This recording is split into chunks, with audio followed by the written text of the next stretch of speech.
उत्तर प्रदेश के junior added विद्यालयों में शिक्षक भर्तियों के लिए नोटिफिकेशन जारी किया गया है 3 नवंबर 2025 को।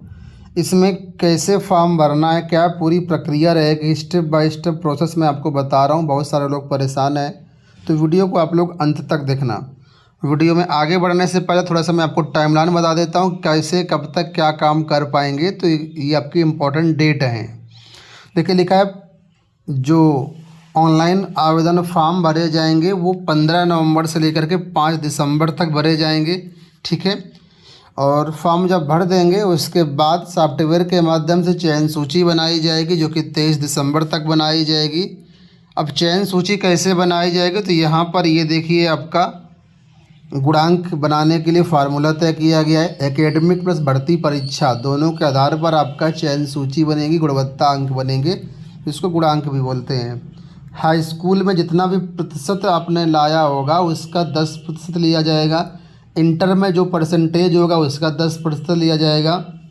स्नातक में जितना भी परसेंटेज है उसका 10% अंक, और बीएड या डीएलएड में जितना भी आपका अंक है उसका 10%, और भर्ती परीक्षा में जितने परसेंट मार्क्स प्राप्त किए हैं उसका 60%। तो इस तरीके से कैलकुलेशन किया जाएगा। बाकी इसको डिटेल से समझना हो तो अलग से वीडियो भी हमने बनाया हुआ है, तो आप देख सकते हैं। फ़िलहाल यहाँ पर जिनका नाम चयन सूची में आएगा, ठीक है, तो आगे की प्रक्रिया में पार्टिसिपेट करेंगे, उनके लिए विद्यालय आवंटन के लिए विकल्प ले जाएंगे, यानी कॉलेज चॉइस होगी 24 दिसंबर से लेकर के 30 दिसंबर तक, ठीक है। उसके बाद आपकी लिस्ट जो मेरिट होगी, मेरिट क्रम में आपको कॉलेज अलॉट कर दिया जाएगा, और उसके बाद आगे ज्वाइनिंग वगैरह होगी, डॉक्यूमेंट वेरिफिकेशन होगा। तो डॉक्यूमेंट वेरिफिकेशन होने के बाद आपको नियुक्ति पत्र निर्गत किए जाएंगे।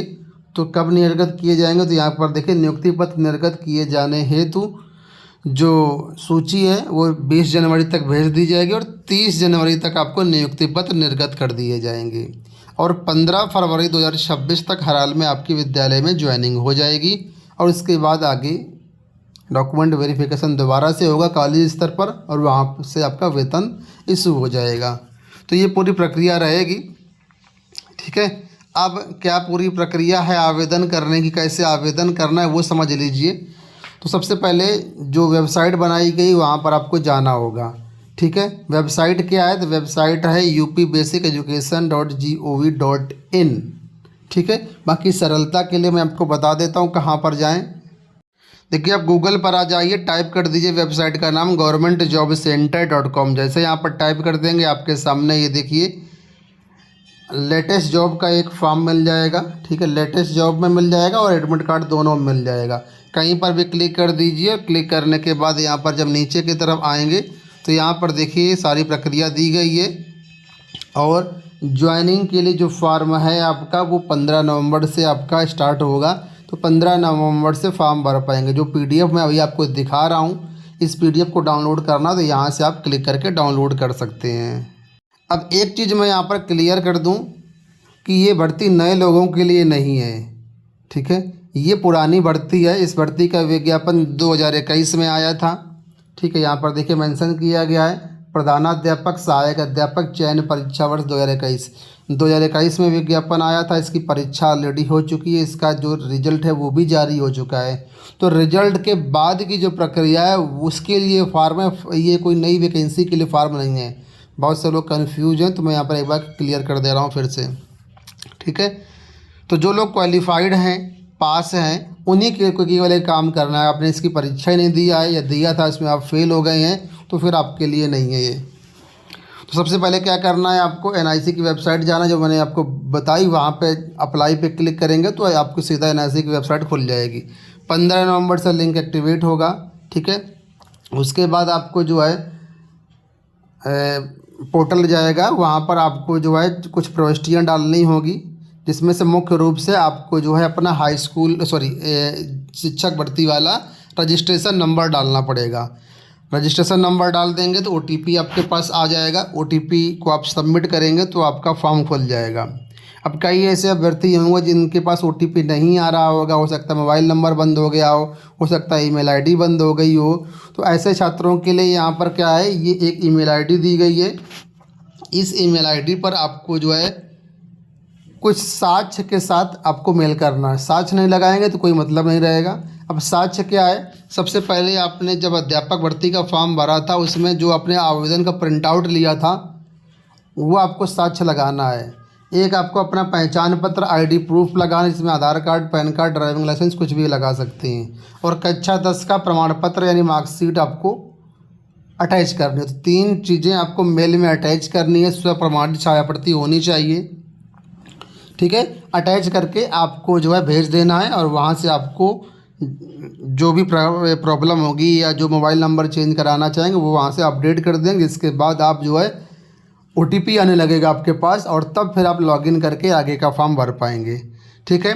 जब आप लॉगिन कर लेंगे तो वहाँ पर पूरा फॉर्म खुलेगा। कई सारी नई चीज़ें आपको भरनी पड़ेंगी, जैसे कि high school, inter, graduation, BEd, इन सब के नंबर भी वहाँ पर भरने पड़ेंगे। प्राप्तांक, पूर्णांक सब भरना पड़ेगा और भी कई बेसिक डिटेल होंगी। तो उनको आप सबमिट करने से पहले सारी चीज़ें चेक कर लें कि सब कुछ सही है। दोस्तों वीडियो पसंद आ रहा है तो वीडियो को लाइक कर दीजिए, चैनल को सब्सक्राइब ज़रूर कर लीजिए और टेलीग्राम से अगर आप नहीं जुड़े हैं तो टेलीग्राम से जुड़ जाइए। लिंक वीडियो के डिस्क्रिप्शन बॉक्स में दे रखा है हमने। अब आगे देखिए बताया गया है कि अभ्यर्थी जिस विषय में एडेड जूनियर हाई स्कूल सहायक अध्यापक भर्ती के लिए फॉर्म भरे थे और जिसकी परीक्षा उन्होंने क्वालिफाई किया है, ठीक है, तो उसकी सापेक्ष में ही उनको एक फॉर्म भरना है। एक चीज़ मैं आपको और बता दूं, इस भर्ती का रिजल्ट 2 बार जारी किया गया है। पहले रिजल्ट जारी किया गया था, उसमें कई सारी गलतियां थी, अभ्यर्थी कोर्ट गए थे, तो उसके बाद दोबारा से संशोधित रिजल्ट जारी किया गया था जो कि 6 सितंबर 2022 को जारी किया गया था।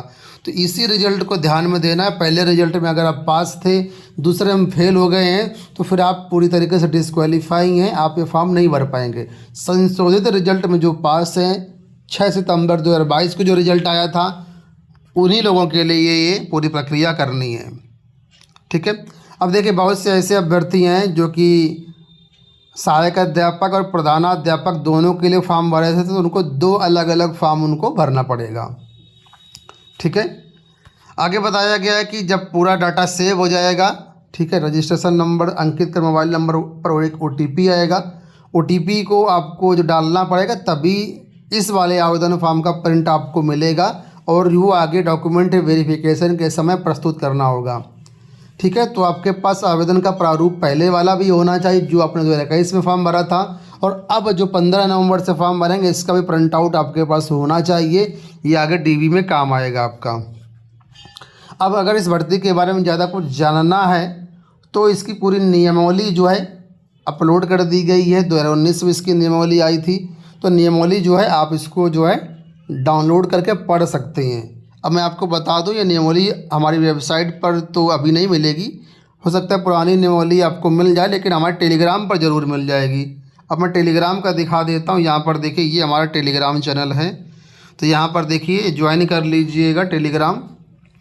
हमारा ये लिंक है टेलीग्राम का abtech123, ठीक है। आप सर्च करके ज्वाइन कर सकते हैं। यहाँ पर आएंगे तो यहाँ पर देखिए जो समय सारणी दिशा निर्देश है वो भी हमने डाल दिया हुआ है कल ही। और यहाँ पर देखिए ये नीचे जो लिखा हुआ है ये नियमावली देखिए लिखा हुआ है, तो हमने नियमावली भी डाल दिया है। कोई भी जानकारी चाहिए तो यहाँ से आप पढ़ सकते हैं, ठीक है। एक बड़ी महत्वपूर्ण बात यहाँ पर ये है, बहुत से ऐसे अभ्यर्थी होंगे जो कन्फ्यूज्ड होंगे कि आय, जाति, निवास जो भी डॉक्यूमेंट लगते हैं रिजर्वेशन संबंधित या एज संबंधित, डोमिसाइल संबंधित, NOC संबंधित, वो सब पुराने ही मान्य होंगे, आपको नया नहीं बनवाना है। 2021 में जब आपने फॉर्म भरा था उस समय जो भी डॉक्यूमेंट आपने लगाए थे वही सारे डॉक्यूमेंट आपको लगाना है। जाति, आय, निवास इसको कुछ भी नया नहीं लगाना है, ठीक है। क्योंकि बहुत से लोग कन्फ्यूज होते हैं कि मेरा जो है जाति हो सकता है एक्सपायर हो गया है, पुराना हो तो नया लगा दें, उनको नया नहीं लगाना। ये बात यहाँ पर 8 नंबर पे स्पष्ट रूप से लिखी गई है, इसको आप समझिएगा। शैक्षिक और प्रशिक्षण योग्यता के लिए नियमावली देख लीजिए, आयु के बारे में सब नियमावली में स्पष्ट है। तो जो आवेदन है तो पात्रता है ये सब पुरानी नियमावली के आधार पर ही है और ये तो आपकी फॉलो होती ही होगी, तभी आपने 2021 में फॉर्म भरा होगा। फॉलो नहीं करते होंगे तो फॉर्म ही नहीं भर पाते, तो इसकी लेकर कोई दिक्कत वाली बात नहीं है, ठीक है। और आपको बता दें गुणांक के आधार पर आपका जो है मेरिट बनेगी, मेरिट के आधार पर यहाँ पर आपका फाइनल लिस्ट आएगी। फाइनल लिस्ट में अगर आपका नाम आता है तभी यहाँ पर आपको जॉब लगेगी, क्योंकि इस भर्ती में लगभग 43,000 अभ्यर्थी क्वालिफाइड हैं। ठीक है, 43,000 क्वालिफाइड हैं और भर्ती कितनी थी? 1894 पद थे कुल मिलाकर के, और इसमें भी पद अभी कम होंगे। बहुत सारे अभ्यर्थी बाहर हो जाएंगे, क्योंकि जिनका मेरिट क्रम में नाम नहीं होगा वो बाहर हो जाएंगे। जिसका हाईएस्ट गुणांक बनेगा उसी का चयन होगा। कैटेगरी के सापेक्ष में, सब्जेक्ट के सापेक्ष में, सीटों के सापेक्ष में ही आपका चयन किया जाएगा। ठीक है, तो उम्मीद करूँगा वीडियो आपको पसंद आया होगा, और कोई क्वेरी हो तो कमेंट बॉक्स से पूछिएगा, और मैं कोशिश करूँगा कि अगर आपकी क्वेरी जेन्युइन है तो मैं अलग से एक वीडियो बना दूँगा। इस वीडियो में इतना ही, धन्यवाद।